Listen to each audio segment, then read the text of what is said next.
তো আমার হাতে কিন্তু রয়েছে মেটাল একটা ব্লুটুথ স্পিকার ওয়্যারলেস Q3, এটার মডেলের নাম হলো Q3, আর এটা কিন্তু মেটাল বডির ব্লুটুথ স্পিকার।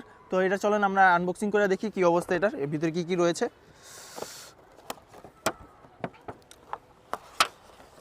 তো প্রথমেই স্পিকারটা রইলো, এটা একটা সাইডে রাখলাম। এটা রাখার পরে যে একটা কন্টেন্ট রয়েছে এখানে ভিতরে বক্সের ভিতরে আসে না এখানে, বক্সের ভিতরে একটা ফিতা রয়েছে, ফিতাটা ফোকাস আসছে কিনা জানি না। আর রয়েছে একটা কেবল, এই কেবলটা কিন্তু একটা চমৎকার একটা কেবল 1x2, এটা এরকম আপনি একটা কেবলের মধ্যে চার্জিং পোর্ট পাইতেছেন, আর অন্য পাশে ইউএসবি পাইতেছেন, আর একটা 3.5mm জ্যাক। তো আপনারা একটা কেবলের মধ্যে দুইটা পাইতেছেন, দুইটা তার কোনো না। অন্যান্য ব্লুটুথ স্পিকারে হয়তো দুইটা তার দেয়, কিন্তু এটাতে আপনি একটা তার পাইতেছেন। চলুন আমরা এখন এটা রেখে একটু স্পিকারটা নিয়ে একটু কথা